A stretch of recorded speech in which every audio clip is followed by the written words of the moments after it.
Welcome to the Food Junkies Podcast. Here, we aim to bring you the experience, strength, and hope of professionals working on the front lines in the field of food addiction. Our mission is to educate you, the listener, and increase overall awareness about food addiction as a recognized disorder. Here, we discuss all things recovery, exploring the many pathways people take towards abstinence in order to achieve a health-forward lifestyle. We hope to inspire you to thrive rather than just survive. So stay positive, make a change for yourself, and share your journey with others. And hopefully the message will spread. What if the key to breaking free from food addiction isn't about changing yourself, but about identifying and releasing foreign influences in your mind? Let's learn about the world of unattached burdens and how they might be driving your food cravings. Welcome to the Food Junkies Podcast. My name is Dr. Vera Tarman, and I am your host today, speaking with Robert Falconer. Robert Falconer earned his undergraduate degree in cultural anthropology, focusing on the history of religions, and completed his master's degree in psychology in the early 1980s. Falconer specializes in internal family systems, or IFS therapy, and has authored 6 books and co-authored Many Minds, One Self with Richard Schwartz. His latest work, The Others Within Us, Internal Family Systems, Porous Minds, and Spirit Possession, delves into the world of unattached burdens in IFS therapy. So welcome, Bob. Thank you. I'm so thrilled that you're willing to speak with us today, because I think you're going to have some insight for those of us who struggle still with food cravings, even when we're doing everything right. Let's get to the personal first. Can you tell us, please, a little bit about your therapy trajectory, your career? You started from Gestalt therapy and then moved to IFS, and then how you got into including this spiritual angle. Okay, let me go back a little further. I come from a family, I think the word for it is evil, though I know that's not a word we're supposed to use in therapy land. Extreme sexual and physical abuse, both parents addicts. Dad, not only both parents were sexually and physically abusive, so was my older brother, and my father had his cohorts, his companions in child molestation living in the house, so we often got raped by him and his friends, and beaten. Mom was institutionalized a few times during my childhood. My brother committed suicide when we were teenagers. My father was murdered a few years later. My gosh. And by all odds, I should be dead, in prison, or living in a dumpster, a junkie, or severe alcoholic. And I'm not. I'm basically now in my mid to late 70s, a man of joy. And that was not always true. And my search for healing modalities was motivated by, if you don't find something, you're going to kill yourself. So it was a little more than an academic interest. Let's put it that way. I was on the path to severe alcoholism, but I started taking LSD in 1967. And somehow that derailed the addictive push behind the alcohol. I had food issues, but for us guys, you can go into a weight class sport like wrestling, and anorexia is socially approved. It's crazy, but so I wrestled in high school and college, and that was the way I could justify my eating disorder. But anyway, for a long time, I thought, I'm going to kill myself unless, and I just kept, do these 4 or 5 things. If you're really going to kill yourself, at least try all this first. And as I ticked things off the top, I kept adding stuff to the bottom. And one of that was learn therapy, get a master's degree in psychotherapy. The first therapy that really could touch me was Ericksonian hypnotherapy, and I studied that. Then I met Jack and Helen Watkins' ego state therapy. All these are parts work, except for Ericksonian, which is somewhat parts work, but not explicitly. And then I started going to Esalen a lot, the Esalen Gestalt work, which is definitely parts work. Also, Pia Mellody, I think one of the great and perhaps underappreciated experts on addiction of all forms, and the form of therapy she developed, which she calls post-induction therapy, is a brilliant, insightful, and powerful form of parts work. And IFS is very kind and loving and gentle. And Pia was used to working with life-threatening addictions. So she was a little more on the tough love end of the scale, which I really appreciated and I really needed. And then I went on from that. I also studied psychosynthesis, voice dialogue, transactional analysis is another form of parts work that was very popular in the 60s and 70s and has faded, but I still think it has a lot of great contributions. And then about 15, 20 years ago, I started focusing on IFS, and I've become convinced it's the most respectful and the most powerful of all these ways that I studied, as if my life depended on it, because I felt it did. I think it is powerful because it's respectful. I didn't used to pair those two up, but I think the fact that it so respects a person's system and all the different parts of a person's system, including the part that's anorexic, including the part that's an alcoholic that just wants to drink, I think that gives it great power because we don't get sucked into the wars. Your perspective is quite unique and would certainly invite criticism. How have you weathered that over the time that you've been with it? Is a tremendous understatement, Vera. I have been ridiculed and made fun of, and even in the IFS community, somewhat scapegoated and pushed out. So let me tell the story of, I was doing a training, part of the staff on a training of IFS people, and we'd been told first, the basic thing in IFS, we're made up of parts. There's also a self that's loving and calm, curious, compassionate, creative. There are 8 C words. But then it's all parts, like mostly wounded children, protectors. And they're no bad ones. Even if they're getting you to drink so much you're going to die, they're not bad. They're struggling to protect you in one way or another. And then we were also told, there are also sometimes you run into things that aren't really part of a person. And supervising this one little group with someone role-playing a therapist, another person being the client, the person being the therapist ran into this thing in the client that after a while I just became, this is not a part of that person's system. And I asked, and he said, yeah, please take over this session. And what this woman was seeing inside her mind was a bloodshot eyeball. And it was telling her, kill yourself. You're miserable. You're disgusting. You're like a glob of mucus. You're like a dog turd. On and on. Now, everybody has internal critics, at least everybody I've ever met. But they always have a good purpose. If I cut her down enough, she won't try risky behaviors. Or there's something in there that's trying to do something. This thing had no good purpose, no matter how hard I looked for it. So then the next thing I knew to do is just ask this thing, are you part of this person's system? And it didn't want to answer. And we just kept asking and asking calmly and patiently, are you a part of her? And it would, you wish. And then more. And then it said to me through her, that's a really stupid question. You're supposed to be a teacher. Don't you have anything smarter to ask? And I said, it may be stupid, but it's simple. Are you a part of her?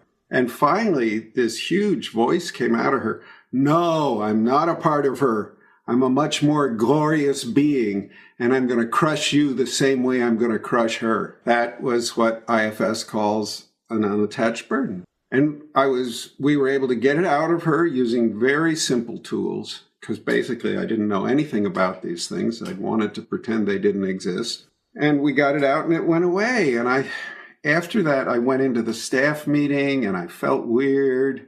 And people started making fun of me. They said, oh, Bob, you're the Ghostbuster. Uh-huh. And I got really angry and insulted some old friends of mine. It was not good. It was not good. And I thought that night, I'm just going to pretend this didn't happen. This is just some weird one-of-a-time thing. And then the woman who we got this thing out of started writing me emails from the airport on her way home from the training. She said, oh, Bob, I didn't tell anyone this, but when this woman was in her 50s. When I was a teenager, I tried to kill myself many times, and I was institutionalized repeatedly. And now I'm seeing colors I've never seen before. And I can see the divinity in everyone in the airport. And I'm thinking, oh, no, I've triggered a major manic episode. This is a disaster. And some of these emails were more than a page long.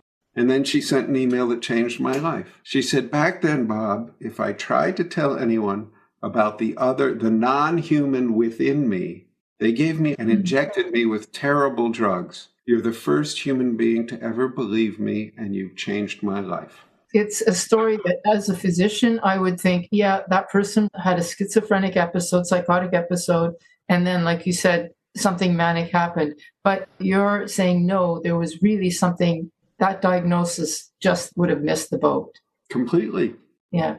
Because I followed this woman for 15 years, and she continues to say that was a life-changing event for her, getting that thing out of her, and her life has blossomed inside and out. And you haven't seen any other episodes that could be typical of a psychotic episode or a manic episode? Nope. Yeah.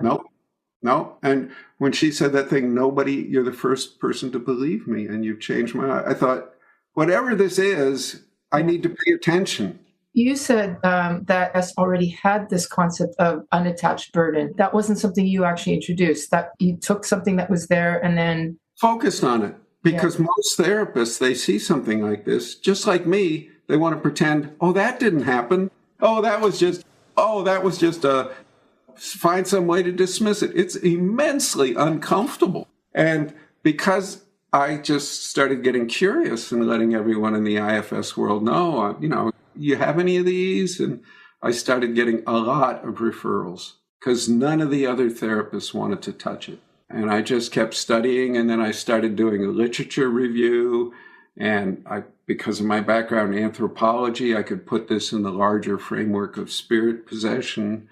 And you've read my book. The bibliography is 32 pages. Yeah. I've done my homework. In your book, you do start with saying that you were skeptical yourself. Many people that are listening to this podcast will be skeptical. What was it that made you eventually let go of that, become a believer? You had your background already in religion and anthropology. I would imagine that set the stage. Yeah, I think so. And I think it was just a weight of cases over a period of time where I could do things that would help a client who'd been stuck for quite a while. And most of the time, I saw people with their therapists. So the therapist would see what I was doing and see I'm not some weird voodoo guy with feathers sticking out of my head.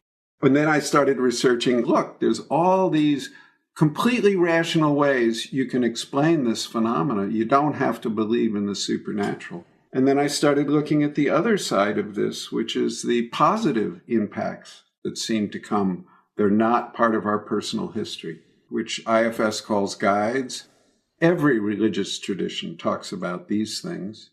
I discovered the work of Tanya Luhrmann, who I believe is one of the great intellects on our planet today, amazing anthropologist, and a lot of other people. Really interesting. You used the word guides, and if we were to use that terminology in common parlance, nobody would bat an eye. They go, yeah, I know a guide. I have a guide at some point in my life. But you mentioned the word evil earlier, and unattached burdens, that's where that bristles.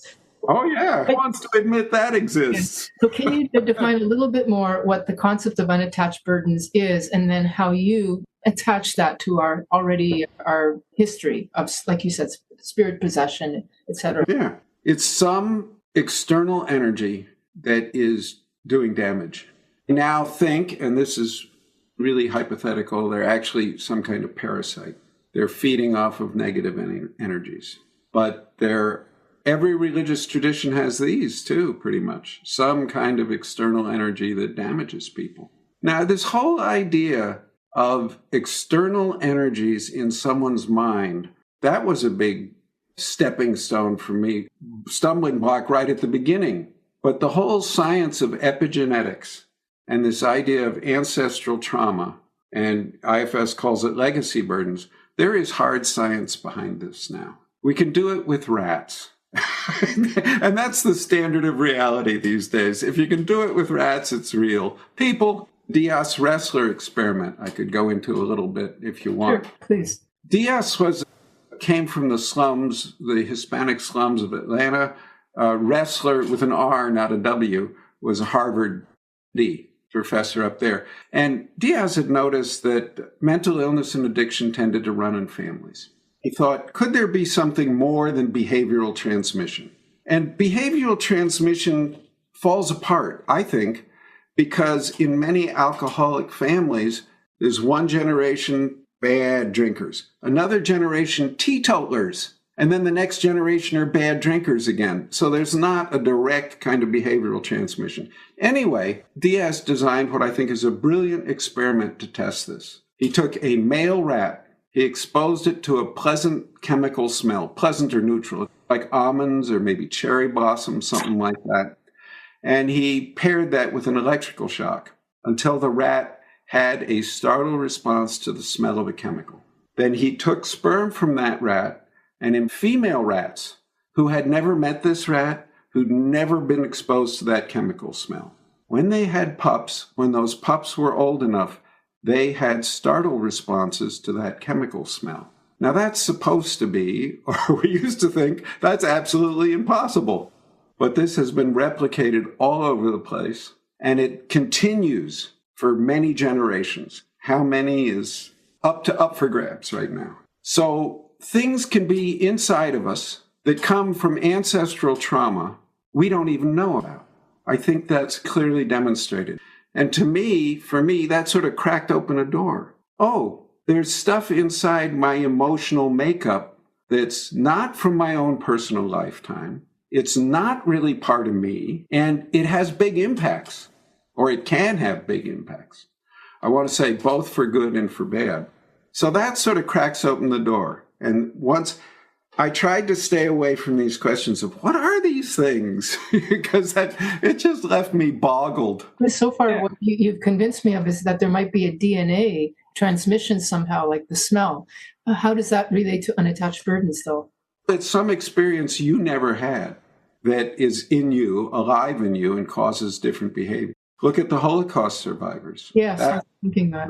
Rachel Yehuda, over 500 peer-reviewed studies, that they have stuff in them. They are changed from what happened to their ancestors. And there's a lot more on epigenetics now. And I don't think it's DNA because the genes haven't been changed. Some people said it's the myelination around the DNA. Histones that the DNA is wrapped around, that maybe that, but none of those things have really, nobody's pinned that down. You're suggesting somehow the unattached burden embedded itself and was able to manifest itself in further generations. Nope. I'm just saying that if you look at these legacy burdens and the whole science of epigenetics, because it is a science now, there's stuff inside my mind and your mind that's not from your own personal life history. It's not from your childhood trauma. It's from somewhere else. And that contradicted a basic belief I had. It was like, whoa, if that's true, what else might be true? I see. What else have we been missing? For example, these unattached burdens. Yeah, and guides, which are clearly not from our personal life history. Let me put this another way, because this has really helped a lot of skeptics. There is a basic biopsychological dynamic that occurs in almost every culture we have records of. It's one of the most widely spread cultural traits. It occurs in every era of history we have adequate records of. And it can have profound effects for good or for ill. The metaphor most often used to describe this is spirit possession. Whatever this is, it's worthy of study. It's all over the place, and it has big effects. Why aren't we studying it? I would say ideological prejudice. It doesn't fit the modern Western worldview. The modern Western worldview, I think, would be that the spirit possession is a metaphor of a darkness within me, but that's within me, that I keep closed within me, but somehow is able to open up if I have a projected metaphor to put it onto. But you're saying that it's more than that. It's more than just the darkness which we all have. It's not something from our own personal lifetime history. Okay. And our own personal experience. It's not that. Whatever it is, it's got to be bigger than that. It could be like a Jungian archetypal picture. Yeah, and if you look at Jungian archetypes, that's a really interesting thing. In a Jungian analysis, you start going in, and the first thing you meet are complexes, which are very much like IFS's parts. They're wounded children, adolescent protectors, all that. You go in, you move through that. Then you start getting into the archetypal realm. The first layers of that are, archetypes are quite human. The Great Mother, stuff like that. You keep going further and further into the Jungian world, and the archetypes become non-human, very weird, and incredibly powerful. And Jung said the great danger is inflation. You start entering this archetypal world, you can get inflated, which would be manic. And all of his work was based on the stuff that came out in the Red Book. He talked to guides, and they were very clear images to him. Philemon was a hawk-headed being with wings that had great wisdom, way wiser than he was. I'm not that familiar with Jung to know about the Red Book, but you're suggesting that somewhere he looked at a level very deep within us. Yeah, right after his breakup with Freud, he had what most people would call a psychotic episode. Oh, wow, I didn't know that. Really severe. He kept working, but he was having these visions and dreams, and he kept track of that in this book called The Red Book, which was only published some 50 years after his death. And there's these incredible paintings and records of his meetings with all these beings from deep in his inner world, real visionary experience. He said later, he did not want this published during his lifetime. It was too weird. He knew that he would just be ridiculed for this stuff. But he said, all of my later work grows out of these visions. Now, you mentioned this is coming from a larger experience, like the Greek gods. These are reflections of unattached burdens? Not exactly. The Greek is a very interesting case. The Greek believed they were something they called daimones or daimonium. Now, Socrates, for instance, the origin of Western rational philosophy, throughout his life listened to a voice in his head that told him what to do. Oh, interesting. Yeah, it wouldn't tell him what to do. It would tell him what not to do. Down from very specific stuff. Should he take a certain path to a building he was going to? And to very important stuff, like at his trial, the daimon told him, do not leave, take the hemlock, die. And he did it. His whole life was based on this. And the origins of Western philosophy, of rationalism, are from a man listening to a voice in his head that he clearly thought was not him. Is there more that you can tell us about that? And how we can use that in therapy? I think the big thing I did is I focused, instead of trying to figure out what these are, I focused on when people report this kind of suffering, how can I help relieve their suffering? How can I help ameliorate their pain? And usually they're people who are stuck. I heard that you use that word stuck. Yeah, because very often it was therapists would run into this in a client and they go, I don't know what to do. Oh, it's weird. We'll take it to Bob. Yeah. And very often a very typical presentation would be a sneering, sarcastic inner critic who's just, you're a worm, you deserve to die. And that voice is in their head 24/7. Let me just say this. Tanya Luhrmann makes what I think is the brilliant and truly very fundamentally important point that in the West, we have what she calls the citadel model of mind. We think our minds are private, everything within them is ours, and it constitutes our identity.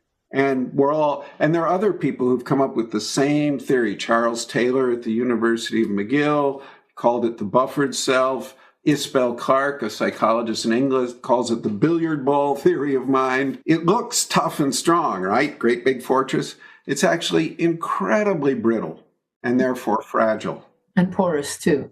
Yeah, that's the point. It's a lie. We are actually porous. But somebody who believes in that citadel model of mind, they hear one voice, they think, oh, no, my brain's broken. I'm sick. I'm doomed for life. Somebody in a culture which has a porous model of mind hears that same voice, and it's not very disturbing to them. They can even welcome it as a benevolent source of wisdom. So that's why this idea of porosity of mind, which comes originally from Professor Taylor through Tanya Luhrmann, I think is super, super important. Our minds are porous. Every living cell is porous. It has a semi-permeable membrane around it. Things that don't have that are dead. Organs that don't have that are dead. And how is that relevant to mental health? Why would our minds be any different? It should be the default assumption that our minds are also porous.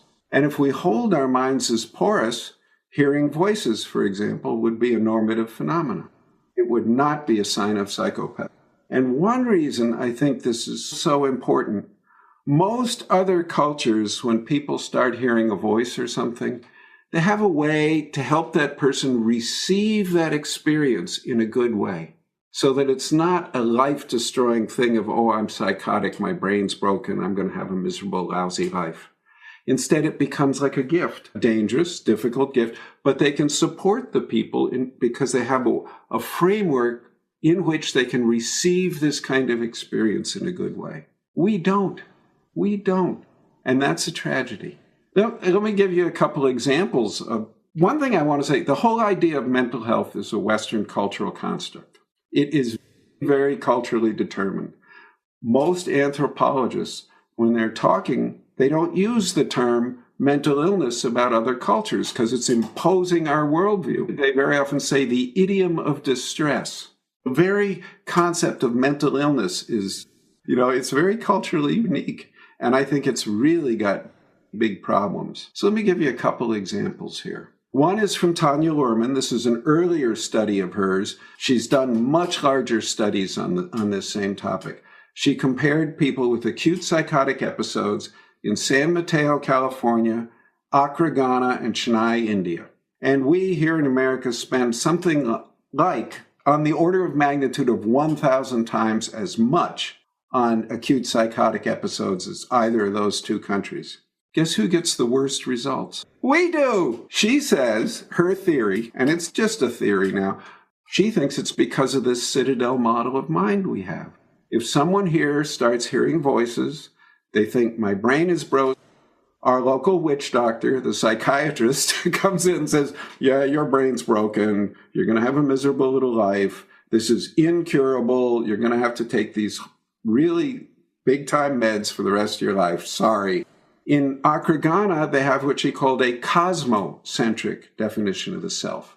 So they expected to have an interrelation with the environment and with the gods and with the sky. So they hear a voice, okay.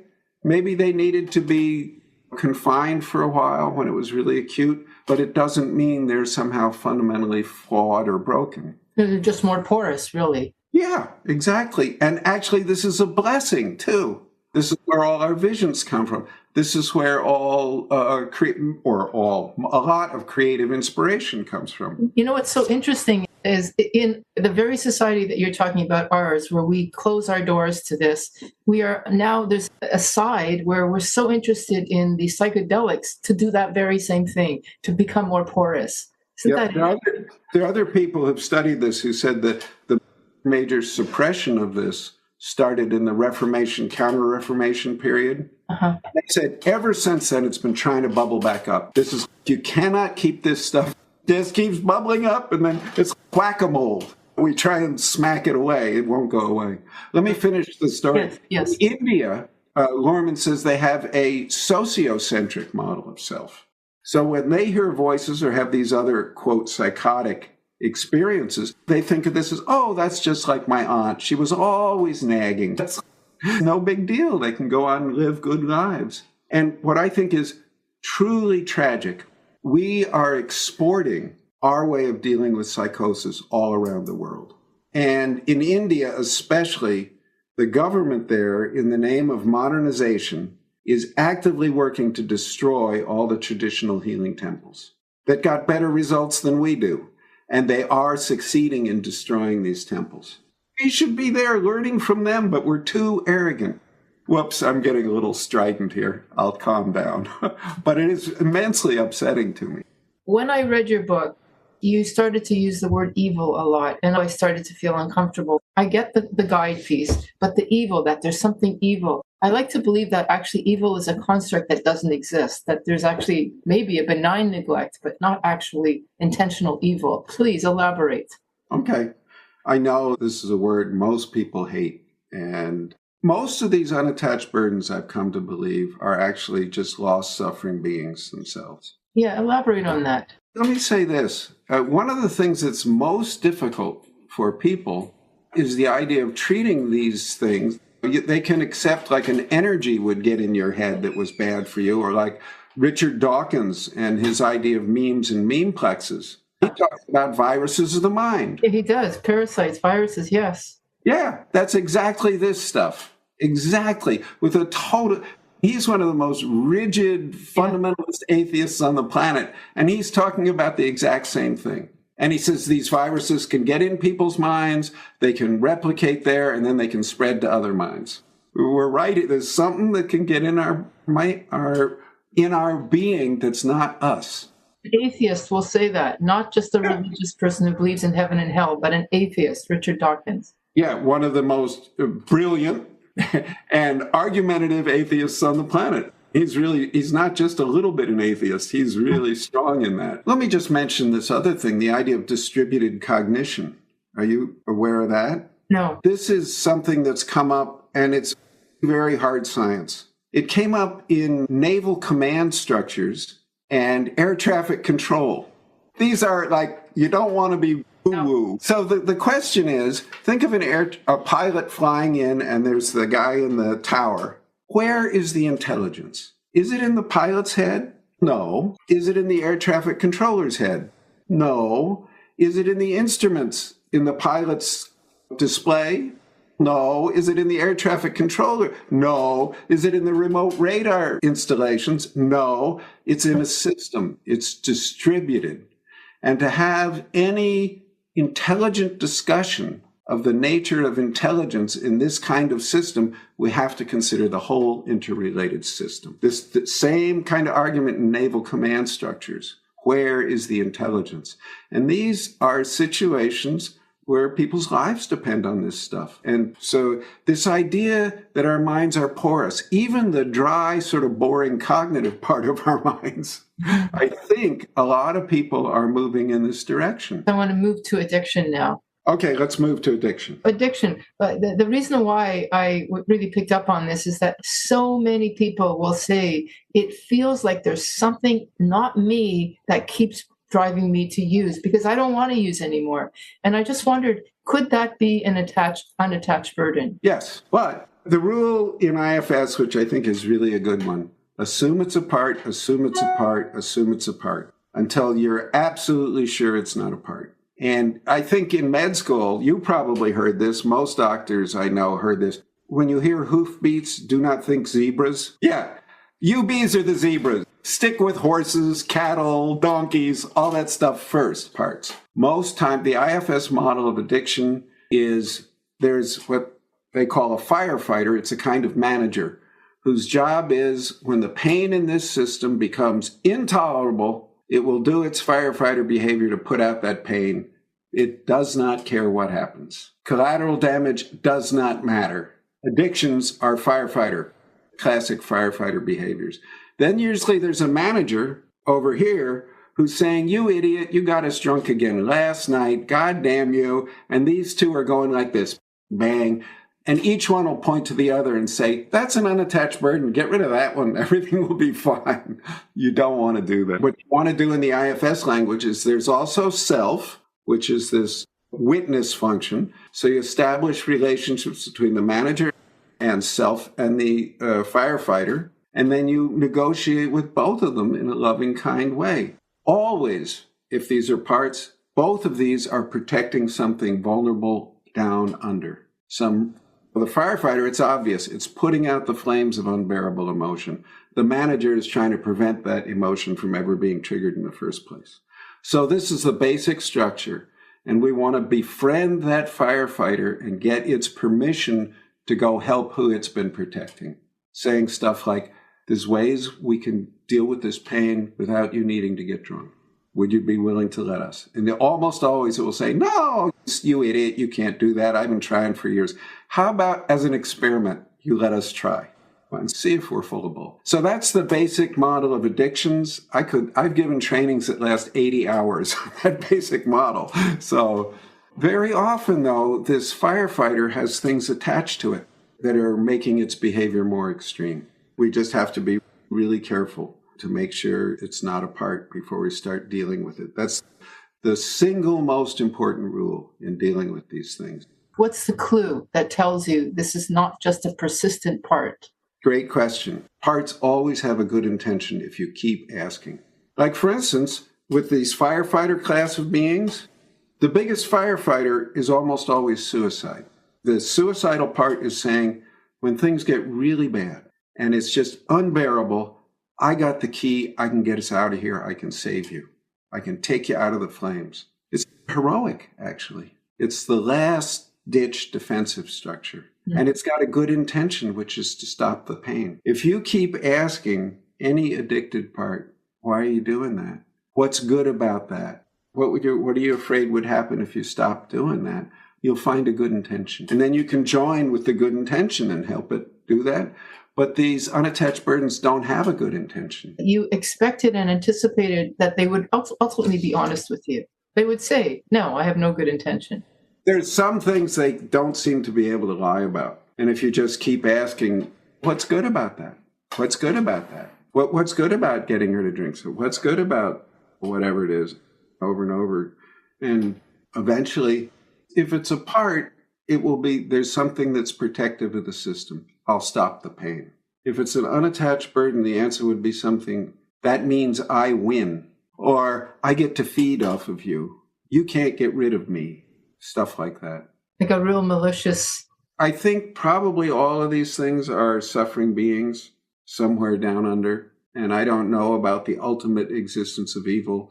But in practical terms, there are some beings that act in that way. Like a rabid dog. I don't think the dog is fundamentally evil, but the behavior of a rabid dog, I think you could call evil. You could probably sell me on it's not necessarily evil, but it's suffering that is coming out that way. Let's pretend. I'm going to give you a classic example. I know people listening going, is that me or not? So a person will say, I eat. I don't know why I eat. I hate eating this way, but I just have to. What would you do? I would talk to that manager. That's probably a manager. Manager behavior. I would see if she could separate from the manager. So I'd say, how do you feel towards this part of you who's so concerned about your eating? That's concerned about the eating. Okay. So I wouldn't go right. Yeah. Unblend the self from that part. I would say she's a nuisance. She's getting in the way. I'm trying to help Vera because she's afraid. You're right. We've just disclosed my positive motive. Yeah. You need to get some separation from that part. Yeah. Oh, yeah. I'm here with you. And then you keep asking, how do you feel towards that part until you, because usually people are going to say, I'm pissed off at that part. Yeah, that's interfering. Interfering. That's another part. Another part, you get them all to back off until you can get to some version of compassionate and curious for that part. Where does it break down with an unattached burden? What reaction would I give? I would be like, what? I don't care. I just want to do it to hurt Vera. It would probably be something like that. Yeah. But we've only done the very first part. That's just the manager. Then we'd have to go over to the firefighter. And Because there are some parts that want to, I've often thought that addictive eating is a form of self-injury. Yeah. And self-injury is often, even cutters, very often that's parts. They're using that cutting to numb emotional pain. Okay. Let's say we discovered there was something about me or the person that is, I don't care, I'm just here. How are you going to deal with that? You walk people through that in your book. So let's say there's this part of you that just wants to cut to get you out of pain. Okay. What's good about cutting? Oh, I just like to make her cut herself. What's good about that? And then it makes her feel miserable. What's good about making her feel miserable? You just keep going. What's good about what? Drill down and down and down. If there's no good thing, no good intention, just ask it, are you a part? Have the person ask it, are you a part of my system? Are you a part of me? Typically, they won't answer, or they'll give you some bullshit evasive answer, like you wish, or I've been here a long time, or that's not an answer. Are you a part? This is the one question they don't seem to be able to lie about. And then they'll say no, yes, or sometimes they say yes and no, which means it's a part and some external energy attached to it. Okay. And then if it's not a part, the thing you want to do first is ask the person, how do you feel towards that? Because these things get to stay by scaring people, and they're really good at scaring people. And most people are going to go, I'm terrified of that thing. What the hell is that? Oh my God, that's scary.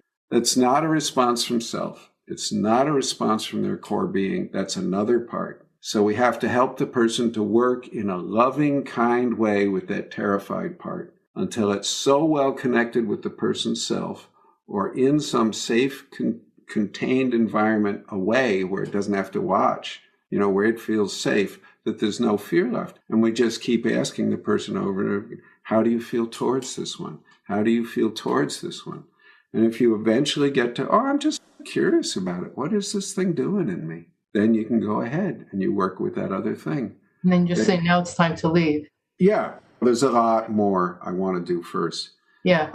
I don't think, most people think of exorcisms and violence. I don't think that's necessary. This is the language of exorcism, isn't it? Yeah, but I don't use any of that violence or get thee behind me or anything. Yeah. It's all about, I'm asking the person, are there any parts of you who'd miss this thing when it's gone? It's been in you a long time and it makes sense you might miss it. And then we work with all those parts who've been attached to this thing until they're all safely connected to the core self, the real self of that person. And everybody's ready to let this thing go. Then there's nothing left for it to have hooks to. And its connections just fall away and you help it go off. It really is as easy as letting it go or asking it to leave once you've laid the groundwork. Once there's nothing left for it to hold on to. And, there's a lot of detail and things you can do. But yeah, when the person and all the person's parts are done with this and they're not scared of it anymore, it has to go. It can't stay. Okay. When I think about addiction again, one of the common metaphors about this thing that seems to latch onto you is the red dog. There's a red dog inside of us that just wants to make us eat even if we don't want to eat. And it sounds to me like it is probably a protective device against other fears. But could be that there's an unattached burden. Yeah. Hi there, Red Dog. Good to meet you. Let's get to know each other. And then there's probably going to be a bunch of parts who are pissed off at the Red Dog. Yes. Going, no, we're not going to talk to that jerk. He's messed up our life. Yeah. So you got to deal with all of them until you can actually go to the Red Dog with curiosity. Without curiosity, you're not going to get anywhere. Real curiosity. Compassion helps, but curiosity is the sine qua non. And then you get to know the red dog. And it will tell you, yeah, I'm here to prevent this pain. And then you can ask questions of the red dog. Did you take on any external energies to help you get more powerful in doing this? That's a good question. Yeah, and it'll usually say, yeah. And then, are you ready to let go of those? No. And then you have to work with that. Because most of these, Dick used to say all of these come into wounded children when they're feeling powerless and they offer power. Yeah. So of course, you think of some little kid being raped and beaten, anything that offers power or companionship, they're going to welcome it in. I think we are porous. Thich Nhat Hanh talks about interbeing and we inter-are. Daniel Siegel, the interpersonal neurobiology, he says this idea that we're citadels is so deeply built into our languages that we can't even think clearly. We have to invent a whole new language.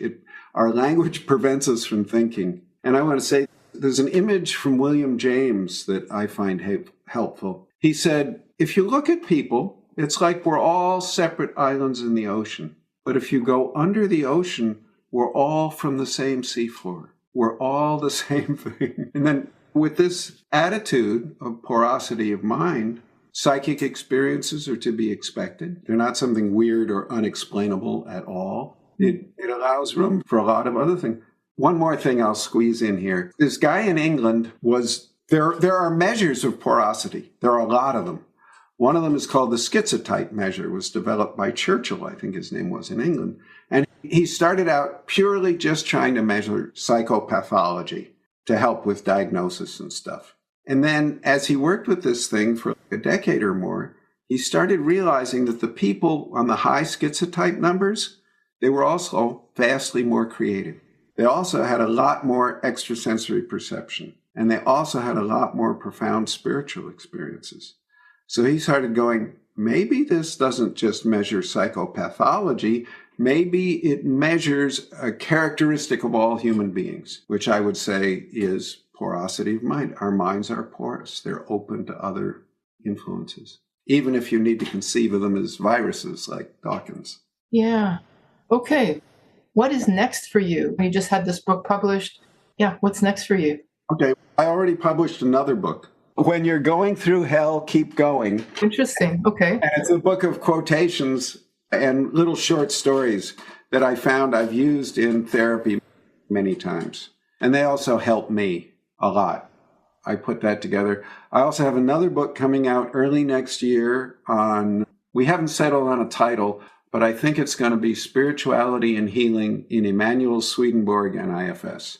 Oh, wow. Emanuel Swedenborg. I haven't heard his name for a long time. Yeah. Most people have never heard it. Maybe I should say something about him really briefly. Yeah. He was the foremost scientist of his day up until his 50s. And he was a hard science kind of guy, designing copper mines and copper smelting equipment and running these big projects. Nothing woo-woo about this guy at all. But when he was 50, he started talking to demons and angels. And he spent the last 30 years or 27 years of his long life writing a geography of heaven and hell from the point of view of a hard scientist. It's 30 volumes in Latin. And much of it matches up really well with the IFS model, which is astounding. And there are at least two therapists, Wilson Van Dusen and Jerry Marzinski, who've used Swedenborg's work to deal with the voices psychotic people here with good results. Oh, that's interesting. What's a therapeutic intervention? Yeah. The negative voices in psychotics talk exactly like Swedenborg's demons. It's astounding. Well, what? What? So his demons and angels would be unattached burdens and guides. And he's very difficult to read, intensely Christian language. I did try to look at that and I thought, oh, this is just too much. But so it sounds to me like you're coming from a very large tradition, but you've made it a contemporary with a contemporary IFS. Yeah. And it's like I've got one foot in the science research world and the other one over here. You know who else is going in this direction is John Vervaeke, the cognitive scientist at the University of Toronto, and Charles Stang, who's a professor at the Harvard Divinity School. They're very much talking about the same thing and how this citadel model of mind is poisonous. Luhrmann wrote what I think is a great article called Porosity of Mind is the Core of Religion. I don't know any of those people, so I would encourage people to look them up. One signature question that we close the podcast with. If you could tell a younger version of yourself about this concept of unattached burden, what would it be? Especially with the history that you had as a young person.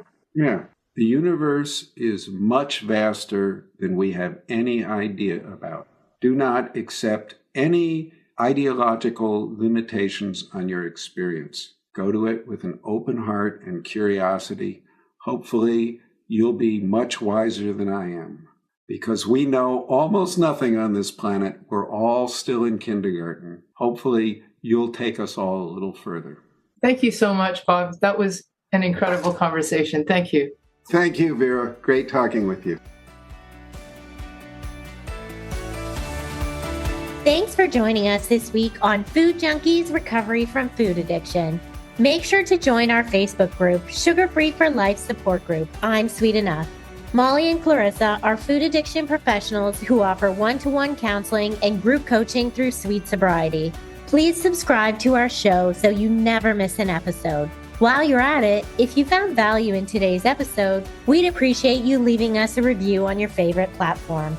Your feedback helps grow our show and allows us to reach others who need to hear this message of recovery. Don't forget to pick up a copy of Dr. Tarman's book, Food Junkies. And as Vera always says, the power is ours.